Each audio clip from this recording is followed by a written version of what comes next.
现在新冠肺炎确诊者真的是越来越多了，不过有些民众呢会选择以中医的治疗方式来进行。像这位中医师，他平均每天视讯问诊就高达30多人。你今天状况还好吗？这几天状况怎么样？一直都会有痰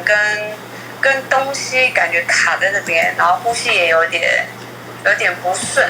这位确诊个案初期因为喉咙痛加上咳嗽，让他很不舒服，因为属于轻症，想进一步采取中医治疗。以这个病人来说的话呢，因为他本身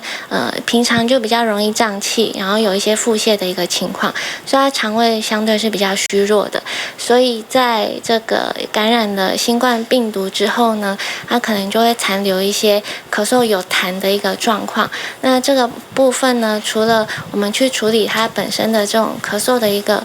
问题，就是加强他心肺功能之外，也会从这个脾胃痰湿的一个状况去做调整。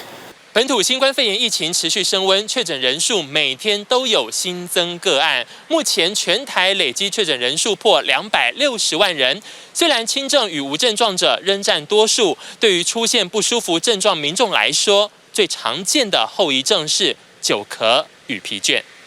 长新冠的主要的原因，目前认为是可能跟治疗痊愈以后，那个病毒还留存在体内，所以在治疗上面，我们通常都会根据这个病人的症状，比如说他的咳嗽、他的痰，我们会采取一些相对应的药物来治疗。中医师杨仁麟从最近门诊观察发现，很多轻症者咳嗽、痰咳不出来。如果是以去除病毒的话，我认为可能现在的抗病毒药或者是现在治疗会比较有效，但是如果你是一般的感冒症状、轻中症，尤其是轻症的患者，我个人认为可能中医的清冠一号或者是以中药的治疗可能会比较好。我现在遇到很多是确诊之后反而都没有什么症状，就7天以后他出现过敏、气喘、咳嗽，反而是后面这种我们叫 long COVID， 就是长新冠要来治疗，因为它有一些受体会在我们的肺部、呼吸道跟肠胃道啊，反而是这些是我们后续需要去调整的。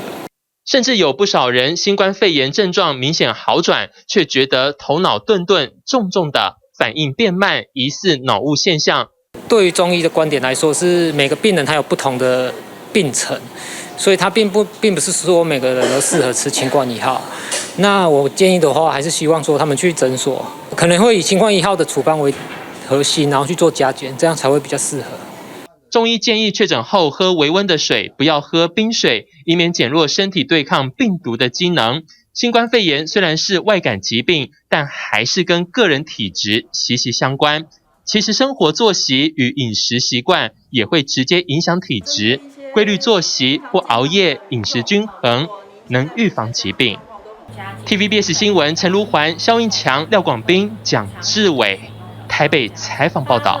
请支持一个专门报道国际新闻的全新 YouTube 频道 TVBS 国际 Plus， 扩大视野，掌握趋势，请订阅并开启通知小铃铛。